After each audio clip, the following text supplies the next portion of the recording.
Almost Famous Radio podcast with your host, Jeffy McJefferson. Let's go.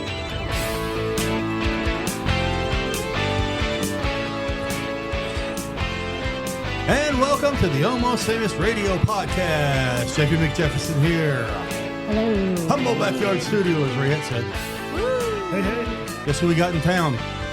Well, everybody's in town, but in the studio.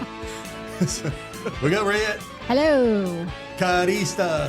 Hello. And then this is the man of the hour or two, Mike. Hey guys.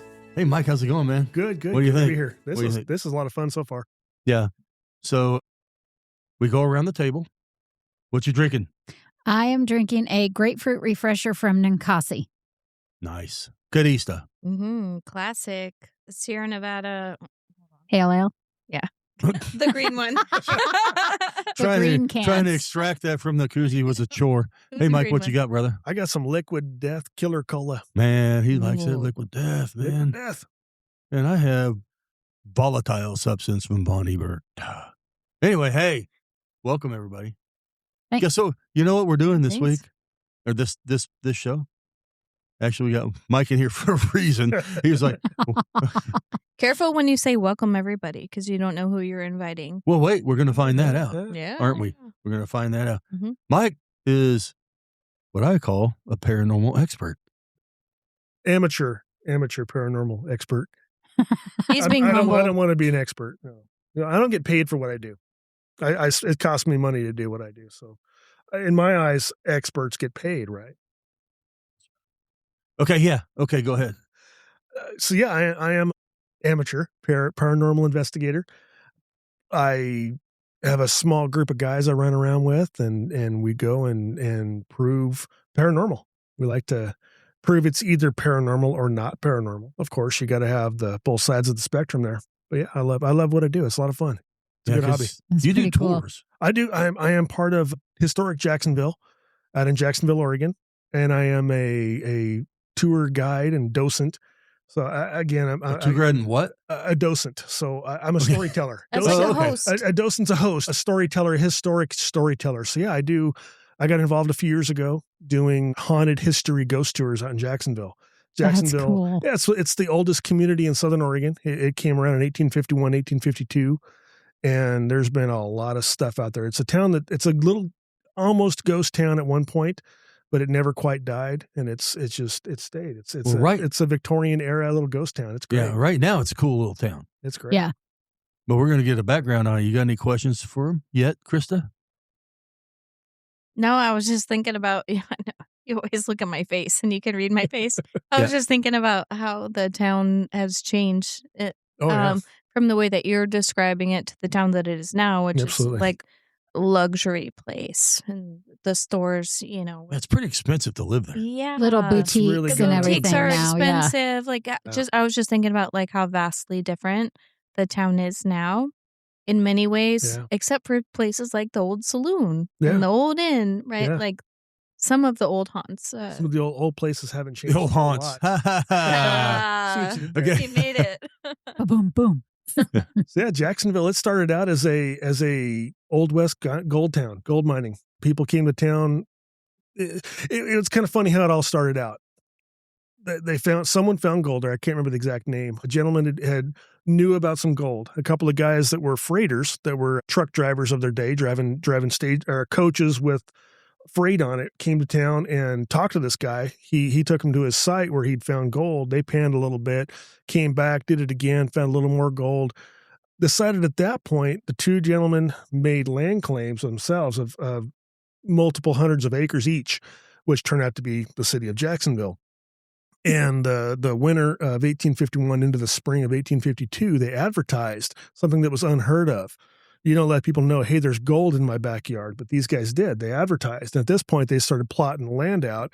They made their money off selling off property, selling off stakes of town, of outside of town, out in the forest up there. And Jacksonville became what it is. So most of the time Wow. back then, everybody just like goes, I'm holding this whole Yeah. close to the Yeah. vest, right? But these guys separate. Go ahead, Ray. I know you're No, done. I'm just listening. Oh, okay. Yeah. So these guys were like instead of keeping it close to the vest, these guys said, okay, Yeah. I'm going against the grain. They realize there's money to be made here and a little less work selling off property versus panning for gold or digging it out. Right. Just last week, my brother was telling me that some of those claims, like available for people to buy. Oh yeah, that people you can are still out assume there. those claims. Oh yeah, a lot of the stuff. I mean, there's some. You go up the creeks and whatnot, Sterling Creek or into the Applegate area, some of the waterways and whatnot. Yeah, there's still active claims. I'm not sure how that works. I know you have to prove that you've put in so many hours of work, as well as prove how much money you've put into the environment, cleaning things up or making it better and whatnot. That's what I've heard from different people. I've never done it. That's a lot of work. Yeah. My back hurts thinking about it. Right. Yeah. I bet a lot of those relatives of the founders were like, yeah, assholes. Why didn't you keep this close to the vest? We could have been rich by now. Could have had some stuff going on. It's funny because one of them stuck around town. From my understanding, one of the gentlemen was Cluggage and Pool. I think it was Cluggage stuck around Jacksonville. Pool. What a name, by the way. Isn't that crazy? I don't like it. Pool went back east. I believe that's the names. I'll get the names right. Pool went back east and didn't make it but a few more years. From what I've read, they think he had a stroke or something mentally happened to him. What did Pool dive into out east? Something happens. He dove into some deep, some shallow pool. Oh yeah. But no, he made it back east and it wasn't really heard of. From what I've read, he had some kind of a brain thing happen of some sort and didn't last too much longer. But Cluggage hung around. His ghost is still there, from what I understand. Ooh, that's a good segue. Oh, it sounds like local luggage. Sounds like it. Yeah. Good job, Chris. You're on fire already for waking up on the wrong side of the bed. You're on fire. Maybe the next time we have you on, I'm going to make sure that you woke up on the wrong side of the fucking bed. Yeah. God. Just put some alarms outside of my bedroom. Yeah. So that I wake lose you up sleep. nice and early. Yeah. And Well, you know what we're going to do? We're going to see Mike and some of those damn ghosts and then, fuck with you and wake you up early. No. No ghosts allowed at my house. No. Rattling chains at your doorway. Yeah, we need to do that. Just on podcast days, when you're going to podcast next. So you can be on fire like you are. But we never know when that is. We just drag her in here every time. We can we're gonna try to negotiate make this it agreement. Simulated bad day. So in your paranormal experiences that you do, because I am as stupid as fuck when it comes to this stuff, because I have no idea, honestly, right? Yeah. Do you have equipment? Yes. That's where I was talking about cost money to do the things I do. Well, yeah, I guess it would. So yeah, there's all kinds of different websites and things. I mean, I got into what I wanted to do. I mean, I always was interested in ghosts since I was a little kid, but getting into the investigation side of things, I started watching a lot of the mainstream shows, Ghost Hunters, Ghost Adventures, those guys, and kind of mimicking what they did and the tools that they had. Some of the least expensive stuff, I've got a couple of K2 meters, they call them. They were made for electricians to find electrical wires and hot spots and whatnot. Dowsing rods? Okay, I have that's those too. different. Sorry. No, this is a little box. You can look it up, K2 meter. It's just a little tiny box with five different colored LEDs across the top. It'll start like a green light, your base where it sits, and then more electricity or a more EMF, electromagnetic field you come into, it lights up further up into five lights there. So the ghosts are just like human. They're energy. They're made of energy. That's the scientific idea. So when you interact with a ghost, you get that hair in your neck feeling, everything standing up. That's that electromagnetic field. You're feeling that energy. Energy doesn't leave. It doesn't transfer. So that's the scientific idea behind ghosts. The theory is that they're just old energy that's hanging out still, or it can be, they can absorb energy. I've had that happen to me too. So real quick, sorry, going back because, I want to get more into the equipment. I want to get more into the equipment, of course. But you said that you started getting interested at a young age, like what age? Oh gosh.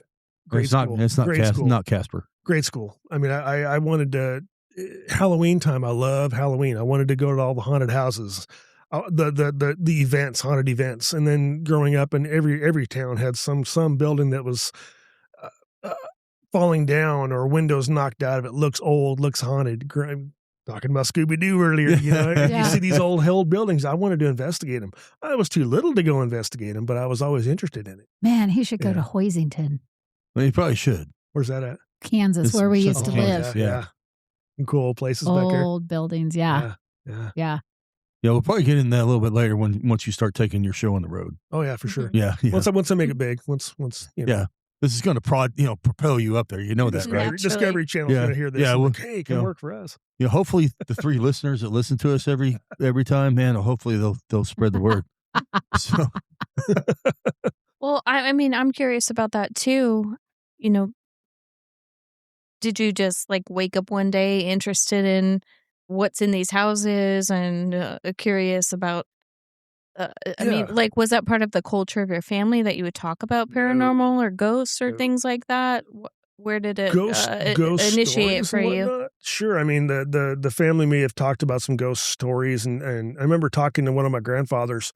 I'd watch a show or something. I was a little tiny kid. I just remember a little bit of talking to him on the phone about when he'd served during World War II in England. And I remember asking him about ghosts, or my dad had told me, call Grandpa or something. I remember asking him about seeing ghosts at this castle or whatever he was at. And I remember him like, what are you talking about? Why are you asking me these things? I was like 4, that kind of, I remember that, didn't want to be involved with that, but no, it took me, I mean, as a kid, I wanted to go in that brick building with no windows, but I was a little freaked out about it. I was a little scared, It took until I was an adult probably and more brave. And I realize now a ghost isn't going to hurt me. I'm probably going to be, get that feeling in the back of your neck. Sure. That's about as far as you're going to go. If something in there's hurting you, it's probably not a ghost. That's another story. That's something else going on. But I try not to mess with that stuff, I was actually going to ask the stretch, like from kid to whenever you started to go ahead and go and just start getting on this. I got started investigating about 1.5 years ago, roughly. Really? I got involved doing haunted history tours. I'd been on the tours many times, finally got involved giving the tours and being a part of the group. And I had a guy on a tour that approached me. I'm not going to talk about him much.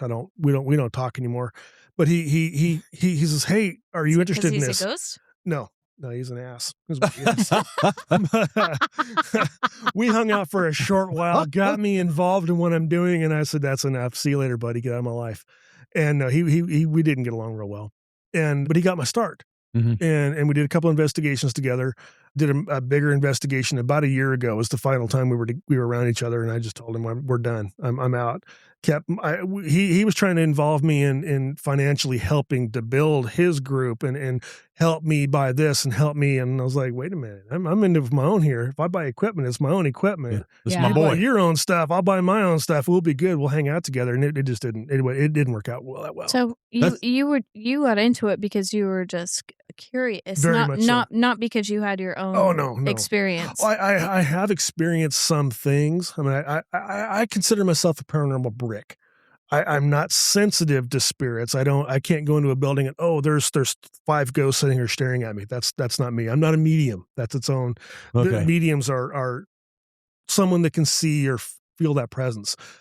I can feel the electricity like anyone could. I can feel that power, that presence, maybe. And some of the jobs. That's how I feel when I see a cute guy too, though. Yeah, you get that. You're looking at one. Yeah, the hair in the back of your neck stands up, and that cute guy comes in the room, right, Krista? Yeah, that's right. And by the way, she was looking at me when she said that. Totally. So just anyway, to make sure that the volume was correct. To validate it, you wanted to validate what you felt. So okay, I got you. Yeah, okay. I understand Good. that. All right, good. We're on the same page. Perfect. Ray, you got any questions real quick? No, I'm just fascinated. So am I. I mean, I'm just. Go ahead. Krista, fun. you're doing a great job too. Being part of historic Jacksonville, I go out there, I tell ghost stories. So along with telling these ghost stories, I've gone down rabbit holes and gotten deeper into some of the families and whatnot. So I've learned the history of these things. Now, the trick is getting someone to allow me to investigate one of these old commercial buildings in Jacksonville. Hasn't happened yet. That was my question. Next question, because I was like, you just can't just go trollop in the, I'm getting with my stuff like that. I'm going to go in here and see. I've tried. I'm surprised they wouldn't want you to. Well, I know I can tell one restaurant in Jacksonville where we actually there's 2 different tours. I'm involved in one of the 2 different tours, but we'll end them in front of a restaurant in Jacksonville. Is it the Bella Union? It is the Bella Union. And it's a good restaurant. That's how I know because I'm a medium. Oh, wow.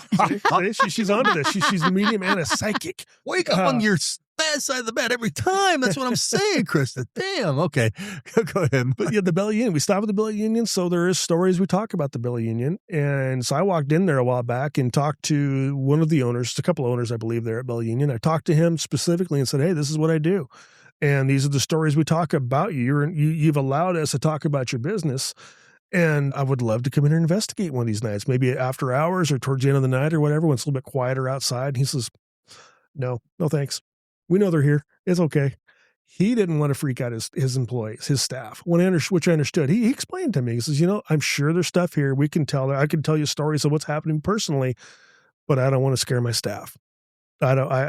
This is just after COVID, right? Everyone's just coming back to work. I guess I can understand he's got a good flow that. happening. His people are great. He doesn't want me coming in there and proving that there's something back here in the back room. And then you get people that are scared of that kind of thing or whatever, and they don't want to be there but you anymore. don't have to. Not everybody wants to be involved. You don't have to mention the name of the, whenever you start talking about it. It's just proving that they're there. Yeah. I mean, you get some people that I was talking to a gentleman the other day that had done some stuff out in Jacksonville, and asked him if he had ever had any experiences, and he flat told me, nope. And I don't believe in ghosts. I'm a Christian. And I totally understand that. I get it. I'm a Christian too.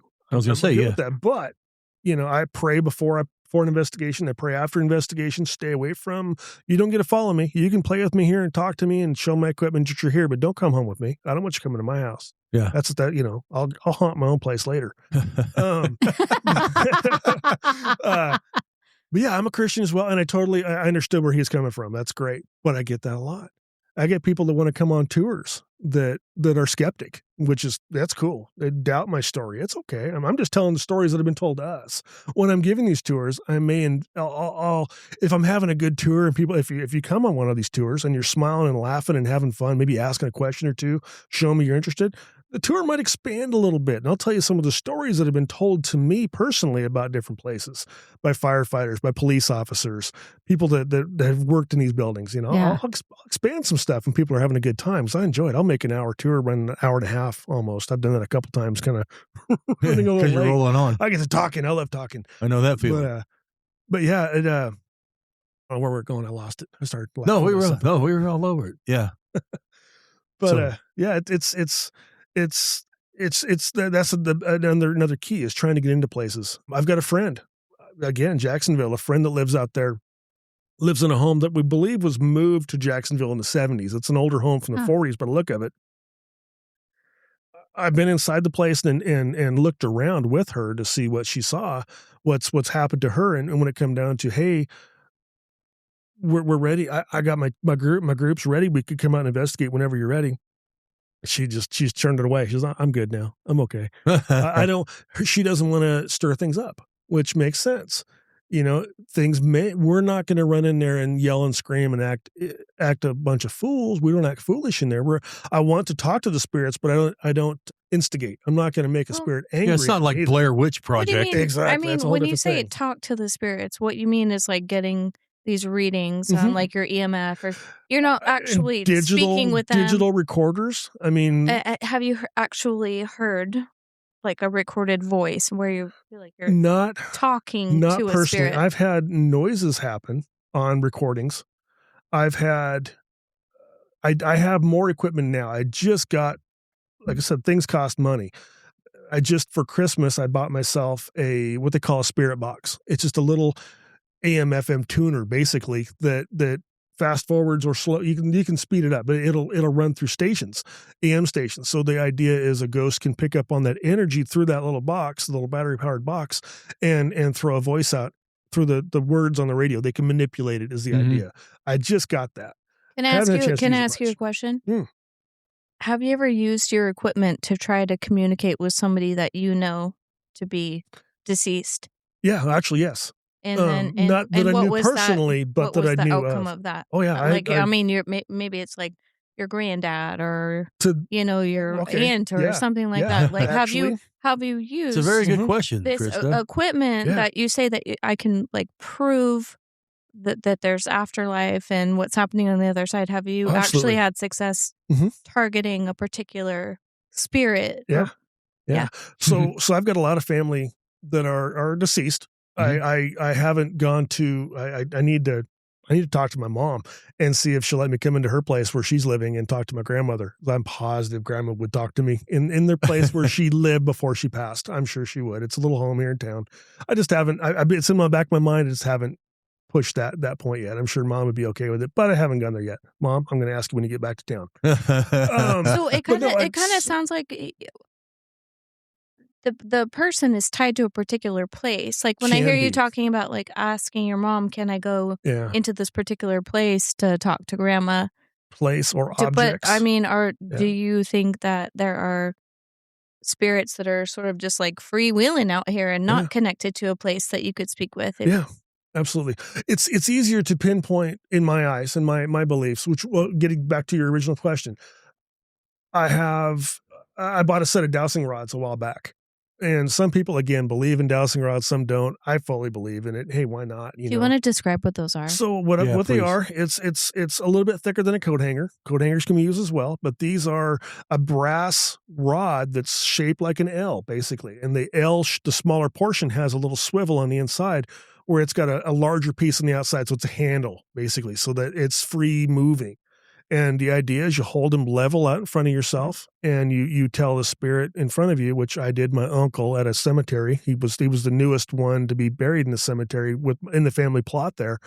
And I held him, nothing happened. My wife grabbed onto him, and she couldn't keep him from crossing, uncrossing. I'm positive it was my uncle playing with her. He was a fun guy, a really cool guy from Oklahoma, even. There you have it. And he That's how you know he's good. That's how you know. And he was the greatest guy.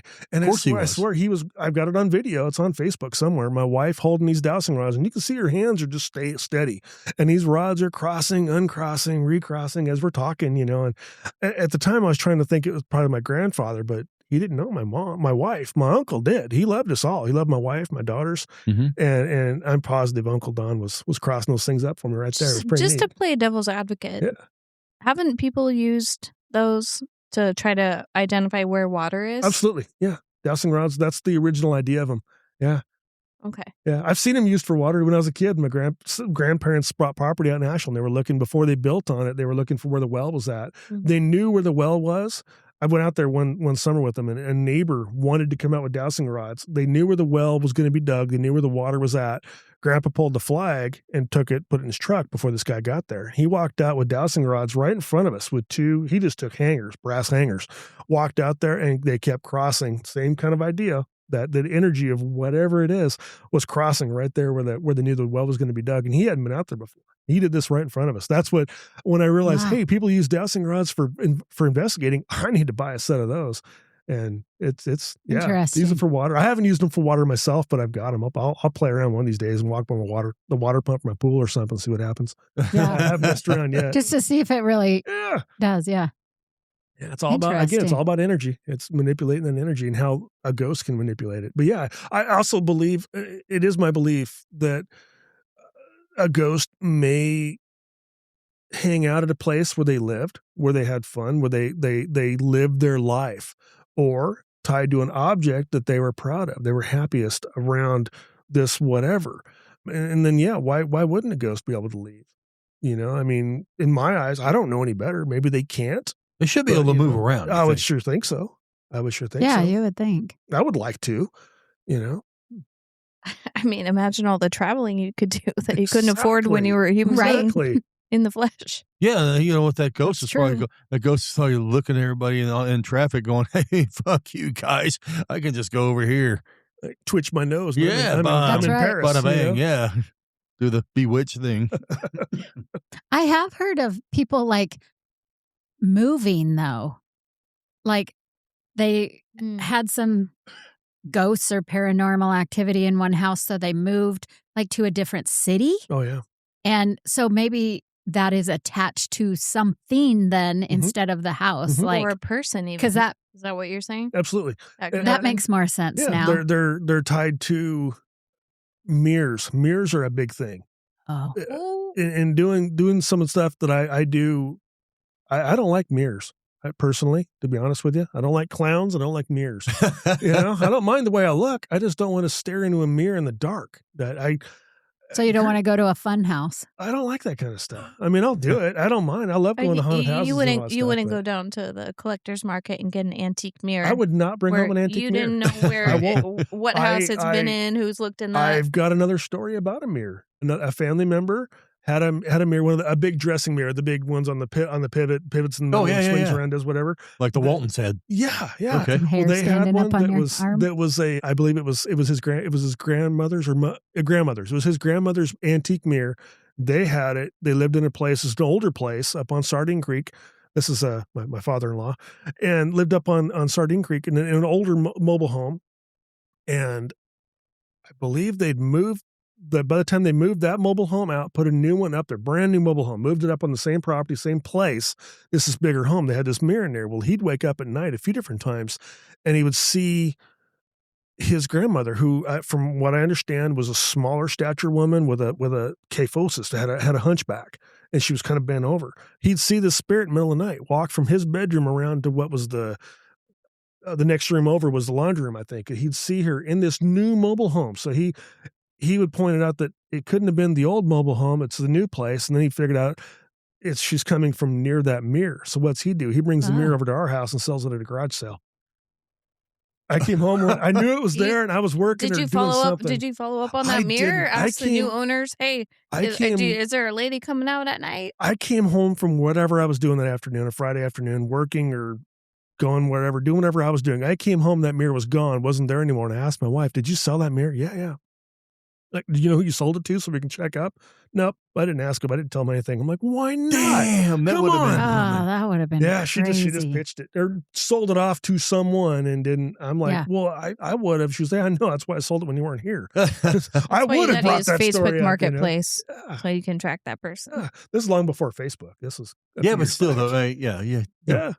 That would have been. That's crazy. I totally would have. Hey, this is I mean. So where do you think she went after that? I think she's was still in the mirror? Attached to the mirror. We never brought the mirror into my house. Possibly. I mean, I don't know. I hope she's not. You're like, I'm not allowing that mirror. I hope it wasn't some young lady with kids. I don't know who bought it. I'm not sure. Yeah. I went to somebody's home, and hopefully she wasn't there bugging them. If they were, hopefully they're sound enough asleep that it was always in the middle of the night.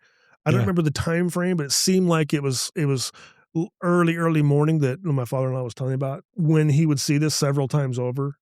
She wouldn't interact with him. She would just, and that's something, there's different kinds of spirits as well. Mm-hmm. There's, I can't remember exact words, but there's ones that are interactive and whatnot. And there's the ones that are more or less like a tape recording.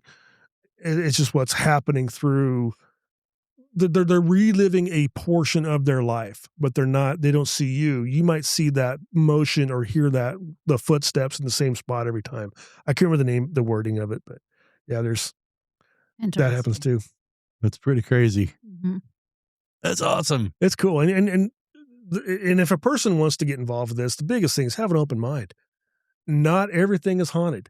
Not every noise you hear in this old home is a footstep of a ghost walking through. It could be a floorboard that's shifting with time. It could be bad pipes somewhere, but it could be that ghost. But you got to have an open mind and be able to prove either way. If you can prove that it's a floorboard, that it is bad piping or whatever, prove it.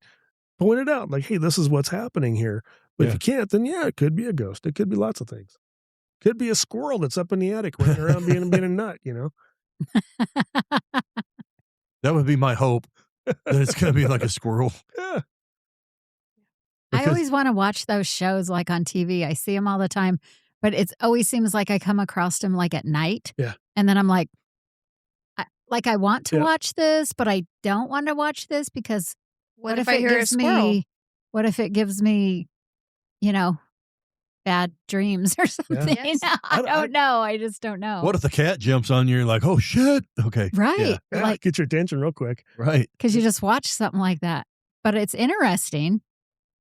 Definitely interesting. So I'll watch all the paranormal shows, the stuff that's the real type thing, or YouTube, watching investigations and whatnot. I'll watch that stuff at night. I don't mind, but I won't watch a scary movie alone at night. Not in the last couple of years. I used to. I'd love all that stuff. But the last couple of years, I'm kind of like, I don't really want to watch this at night, but alone with my dog Linger asleep on the floor. I'm kind of freaked out. What's behind me in the hallway here? I don't like this feeling.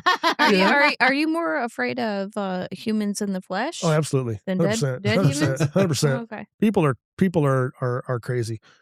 I've worked around the public a lot over the years. I mean, I was a volunteer firefighter, and then I worked in EMS for a lot of years. I worked in the ER and whatnot. I mean, we talked about what you do for a living, and people are scary. Well, he's friends with me, so obviously he's I'm not afraid of you. A little, yet.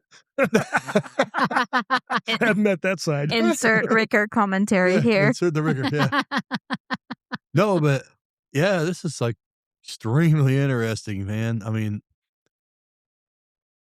okay. Oh, there's Ron and Tammy, Ron at Kelly, Tammy at Kelly's. Oh, yeah. Okay, good. Yeah. Okay, her husband, Ron, he's the one that did the intro music and stuff like that. Oh, perfect. Okay. I love the music, too. And they go to the Wolf Creek? Wolf Creek. Yeah. This is cool. Okay. Yeah. And they swear to God that I've heard that. That place is there. They do. They have their, I don't know how it works or if they're still out there, but at one point we can say for sure that they had a paranormal investigator of some sort that was their in-house investigator, that you could go there, rent a room, and then pay a couple extra bucks or whatever it was to investigate at night with this person, this gal. I think it was a woman. Naturally, you have to pay for it. Oh, nothing was free, and that was another way that they made their money. I've been in there before during the day. I've never been there at night. I've never rented a room there, but I have been in there, and I've talked to the manager of the guy. If you look him up on YouTube, there's a gentleman from the Forest Service. I think it's the Forest Service that owns it. That he's in all the videos talking about the place. Well, I've sat there and talked to the guy for a good half hour, 45 minutes about stuff, about the ghosts and things. It was pretty cool. Yeah. It's a fun place to go walk around. It's really neat. They give you a little menu thing it's a self-guided tour. You just walk in and walk around. Any doors that are closed, don't open any doors. Some of the rooms and some are more newer. It's been built on over the years, but there's older rooms that they're marked as to who stayed there, what popular person. Zane Grey, the writer from the early 1900s, he stayed in this room. There's other big names. I've actually heard that a lot of famous people have stayed there. The Northwest. I mean, down here we got fishing. People love to fish in the Rogue River, and that's not too far from the Rogue River. So big Hollywood people or big people over the years in the 20s, 30s, 40s come to town and stayed in other places around and did a lot of fishing, a lot of hunting. A lot of so we'll have to stay there because there's a lot of famous people there. We can have almost famous people there. Yeah, almost famous. Do a podcast. Let's do a podcast. Yeah. With all the hunting, can you imagine all the deer ghosts? Oh yeah, and the oak ghosts. Are there deer ghosts? Oh yeah, man. People catch all that kind of. You're looking at a trail cam. All you see, if it's an infrared trail cam, all you're seeing is this white thing moving across, and maybe that white thing. I've seen videos of this white deer all of a sudden disappearing halfway through the screen. He didn't just duck out of the screen or jump up over. He just disappeared. Why isn't there? But then again, is it that recording of what they did in life? They walked through here and Elmer Fudd blasted them. Well, that son of a bitch is good with that kind of funky rifle that he had. That big old, what is that thing? That old bazooka looking shotgun. Yeah. I think that's crazy. One thing that I keep circling back to, because originally before my current profession, I was trained as a scientist. Oh, sure. An environmental scientist and biologist. And so when you use the term to prove that there are ghosts, I'm like, you can't actually prove it. I mean, you can prove. There's evidence. Evidence, yeah. Perhaps evidence. Yeah. But proof is different.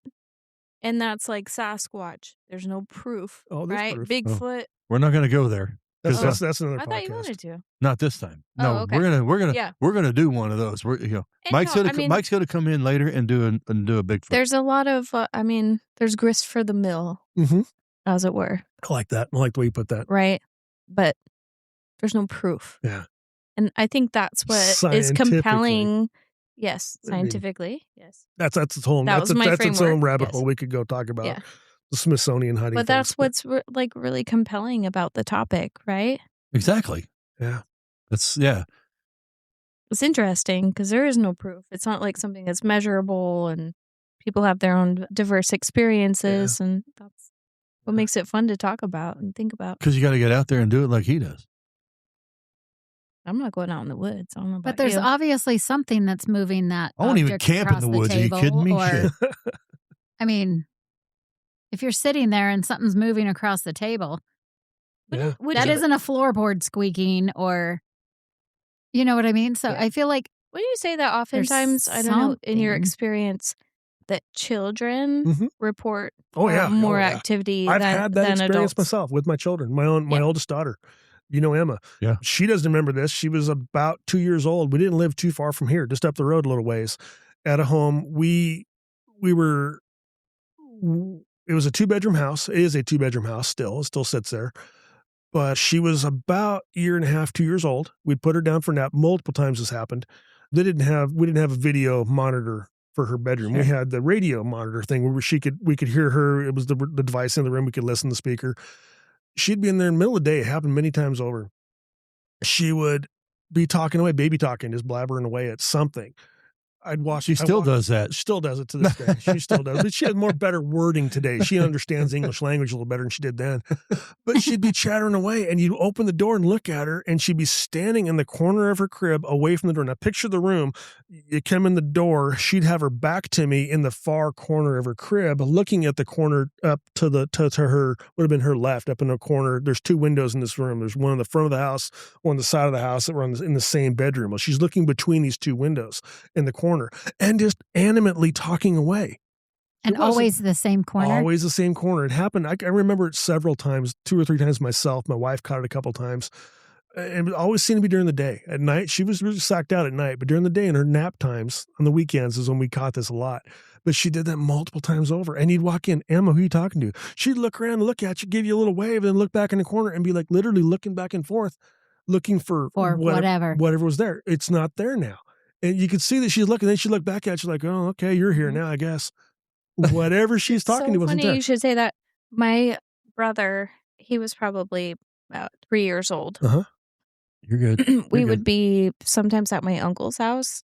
He was babysitting us, and he would go into like a walk-in closet. Yeah. He would just wander in there, and same thing. He's supposed to be taking a nap, but he's in the He's in there closet. playing around. And either my mom or my uncle would hear him chattering away and come in and be like, "Who are you talking to?" And he would say, "The people." Yeah. Yep. The people. Well, To him, it was real. clearly there are no people here. Yeah. We about that same house. We were in the midst of trying to find our first home to buy. So we were looking for places we could afford, and this is gosh, 23 years ago, quite a while back. And we found out through other various means, someone my wife had gone to a doctor's office or something, and the gal, the receptionist realized, "Oh, you live at this address. Mm-hmm. How long have you lived there?" And started asking questions. And Jennifer's like, "What's it matter why we lived there?" Turned out this girl had lived there at some point and told her that at that moment. Well, I think the girl had called her a week or 2 later. I think is how it worked out. And says, "Hey, does anything weird ever happen there?" And she's like, "Well, why do you ask? What's going on?" Well, her brother, I don't know the age, how old this kid was, but she'd lived there in this home before we had, long before. I mean, I don't know how many years before, but brother had somehow hung himself in the little tiny closet in that front bedroom where the kid was at. We found a home really quick. We found an old place that we could afford. We got the heck out of that home and moved into this other place. Did some work, didn't matter at all. We got the heck out of there. We gone. But again, I was seeing things. The bedrooms, when you're sitting in the living room, the front window's right behind me. I'm sitting there in a couch chair, whatever we had, watching TV. That's the TV's right in front of me. Well, both the bedroom doors are off to my left. I used to see. Again, today I'm drinking liquid death. I don't drink liquor, alcohol, haven't for many years. Back then I did. I drank heavily back then. So I can't say for sure if it was my brain or what, but this is my story.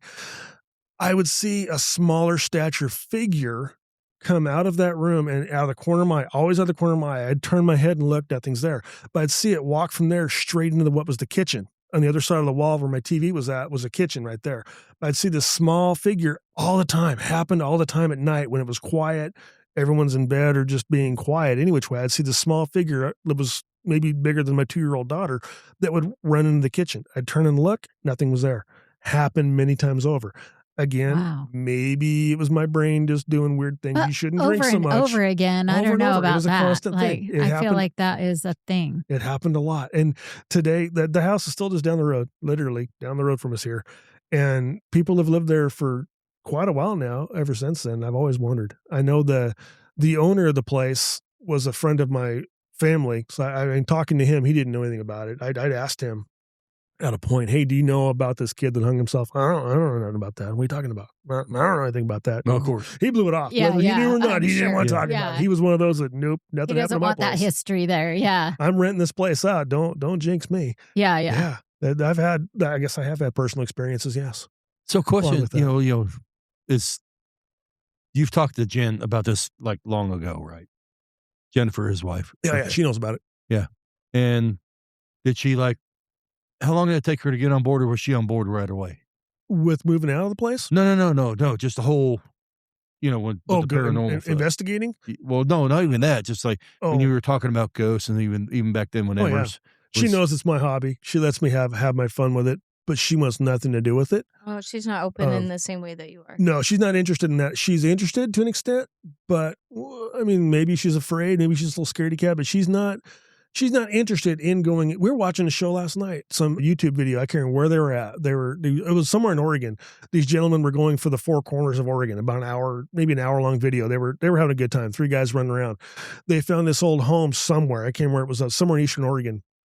This old place that was known for whatever. Well, they walked in there in the middle of the night, and she's like, I wouldn't do that. I'm like, heck, I'd be doing it. And I carry flashlights everywhere I go. I'd have a K2 meter and a recorder in my hand with a flashlight in my mouth. I'd be walking up those stairs. Heck yeah. She's like, I'd be in the car waiting for you. Yeah. She wants nothing I think to do I would with that. too. Yeah. I'd be sitting in the car with it takes a level of bravery. It really does. Yeah. I don't think that you're like a typical person that's like so curious and interested. Would you, Jeff? Would you go in the house? No. Like, okay. I'm going to pull down the attic door and I'm going to climb up into there. What? Okay, I'm not, by myself, hell no. With I may Mike? go with Mike. Yeah. And I've had there was a place out in Ashland it's long gone now. They tore it down, but it was an old.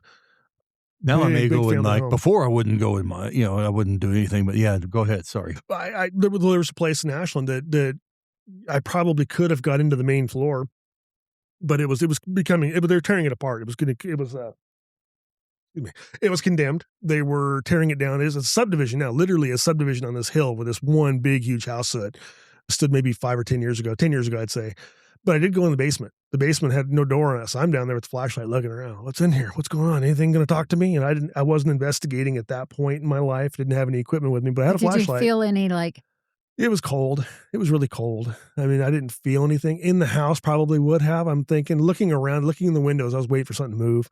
I was checking it out, but it reminds me of that because I just keep up my memories, my Facebook memories. Taking a picture of the place a while back because it is gone now. Yeah. Yeah. That ghost is homeless now. Yeah. Yeah. Or haunting the new homes that are up there, the new $500,000 homes up on top of this hill. If they're lucky. Yeah. And I mean that house itself was built, if I remember right, the 1880s. So it was an older place, a family had lived there, and the whole neighborhood's named after him. I'm not going to get too deep into where it's at, but the whole neighborhood's named after this family. It's kind of cool. But talking about evidence that I've picked up. Yeah, you know what? We're going to get into that evidence. Yeah. I'm leaving people hanging. Yeah, no, for sure. We'll take it. You know what I'm going to do? I'm gonna stop this right now because. I have a lot more questions. We all have a lot more questions. We got curling in the house, and I want to hear a little bit more about investigations. Oh yeah, and stuff like that because we really didn't get into that. We're talking about more about just feelings and thoughts. Yeah, F your feelings, right? So we're gonna be back with Mike. Hey, Red, Krista, Mike, thanks, and then we're gonna do this again soon. Okay, part 2. We're gonna part 2 it. Okay. Jeffy McJay at Almost Famous Radio Podcast. If you have any questions, and I'll relay them to Mike if you need to. So, we're just gonna keep on with this, and we'll do it again. And I can't wait to drop this stuff. You guys, awesome. We're out. My favorite song. Yeah, we're out.